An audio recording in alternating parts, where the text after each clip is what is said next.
کو رب نے اپنی عبادت کا درجہ دے دیا. کیا بات ہے. ذکر مصطفیٰ کا ہے، عبادت خدا کی ہو رہی ہے، عبادت خدا کی ہو رہی ہے. کہا میرے حبیب کا ذکر میری عبادت ہے. ظالموں سمجھو میرے حبیب کی شان.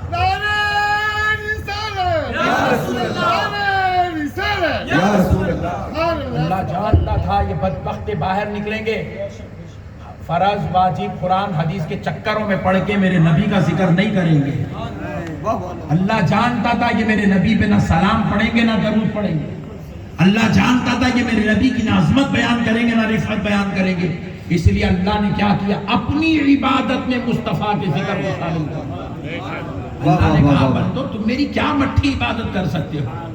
میں تو وہ خدا ہوں جس کے لیے عبادت کے لیے آسمان کھڑا ہوا ہے، عرش کھڑا ہوا ہے، لوگ کھڑی ہوئی. آپ کو معلوم ہے ایک فرشتوں کی جماعت ہے جس کو فرشتے عالین کہتے ہیں.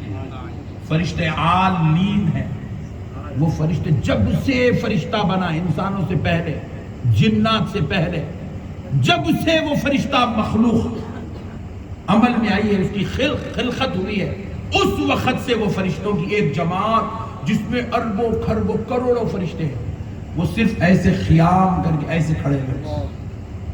اس وقت سے لے کے اب تک، اب سے لے کے کائنات کے ختم ہونے تک بس یوں ہی کھڑے ہوئے خیام کی حالت میں. پھر اس کے بعد پھر ایک جماعت ان کے پیچھے کھڑی ہوئی، اس میں کروڑوں فرشتے ہیں، وہ رکوع کی حالت میں. پھر کروڑوں فرشتے روز اول سے لے کے روز آخر تک، ان کا بس ایک ہی کام ہے، وہ اللہ تعالیٰ کے لیے خوما کر رہے ہیں. پھر ایک فرشتوں کی جماعت ہے وہ صرف سجدے میں، پھر ایک فرشتوں کی جماعت پھر قاعدے میں بیٹھے، پھر ایک فرشتوں کی جماعت پھر وہ دوسرے سجدے میں، پھر ایک فرشتوں کی جماعت ہے وہ قاعدے میں بیٹھے ہوئے. ان کو فرشتے عالین کہتے ہیں. وہ ہمیشہ ہمیشہ بس جو سجدے میں وہ سبحان ربی الاعلیٰ میں لگے، جو رکوع میں وہ سبحان ربی العظیم میں لگے ہیں، جو کھڑے ہوئے وہ تعریف خدا میں لگے ہوئے ہیں، جو بیٹھے ہوئے وہ اللہ کے ذکر میں لگے ہوئے. ہمارے جیسے لوگ کیا مٹی ہم ذکر کریں گے اللہ کا. اللہ کہتا ہے میرے بندو میں نے نماز اپنی عبادت کا نظام بھی اسی لیے بنوایا تاکہ نماز عبادت میری ہو اور اس میں میرے مصطفیٰ کا ذکر بھی ہوتا، میرے نبی کی تعریف ہوتی.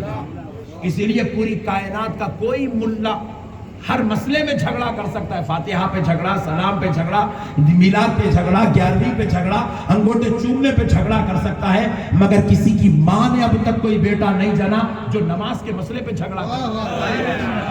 کیونکہ یہ نماز خدا کا بنایا ہوا نظام ہے، یہ نظام خداوندی ہے، اللہ نے بنا دیا. کہا پوری کائنات کسی معاملے میں متفق ہو یا نہ ہو، مگر جب تو نماز کو آئیں گا تجھے تو میرے مصطفیٰ کا ذکر کرنا. اور اللہ نے نظام بھی ایسا بنایا، پوری کائنات کا کوئی مولوی بھی ایک مسئلہ مجھے سمجھا دے اللہ کی قسم،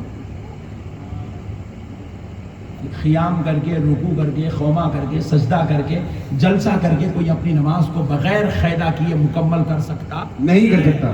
بولیے بھائی، جب تک نماز میں درود نہیں پڑھیں گے، ذکر مصطفیٰ نہیں کریں گے، پوری 4 رکعت میں ایک قرآن کی بھی اگر تلاوت کر لیے تب بھی تمہاری نماز قبول ہونے والی نہیں. اللہ نے ذکر مصطفیٰ کو نماز کی قبولیت کا شرط بنا دیا. پیارے مصطفیٰ ارشاد فرماتے ہیں من صلی صلاۃ لم یصلی فیہا علی وعلی اہل بیتی لم تقبل منہ. جس نماز پڑھنے والے نے نماز تو پڑھا مگر مجھ پر میری اہل بیت پہ درود نہیں پڑھا، اس کی نماز اس کے منہ پہ پھینک دی جائے. کیا بات ہے، سبحان اللہ. بالکل آپ نے بالکل نماز میں درود نہیں پڑھا تو نماز قبول نہیں، اگرچہ کہ 2 رکعت میں پوری قرآن پڑھ لے پھر بھی تیری نماز تیرے منہ پہ پھینک دی جائے گی، تو اگر ذکر مصطفیٰ نہیں کرے گا. تو مطلب کیا ہوا؟ نماز کی اصل ذکر مصطفیٰ ہے اور نماز بنی ہی ذکر مصطفیٰ کے لیے ہے تاکہ عبادت خدا کی ہو. ذکر مصطفیٰ وہ عبادت خدا کی ہے، وہ عبادت خدا کی ہے مگر اس میں تذکرہ میرے مصطفیٰ. اب تیسری بات سن لیجیے، قرآن مجید اللہ کی کتاب ہے. یہ کس کی کتاب ہے بھائی؟ اللہ کی. ذرا زور سے بولیے نا. اللہ کی کتاب ہے. قرآن مجید اللہ کی کتاب ہے. ماشاءاللہ 2 گھنٹے ہوئے یار. زندہ باد زندہ باد. قرآن مجید اللہ کی کتاب ہے. سبحان اللہ. جس کی کتاب اس کا ذکر ہونا نا بھائی. سبحان اللہ. قرآن کے اندر الحمدللہ رب العالمین بات سمجھ میں آ رہی. کتاب خدا کی ہے, ذکر خدا کا ہے.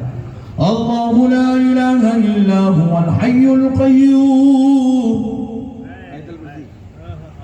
کتاب خدا کی ہے, ذکر خدا کا ہے.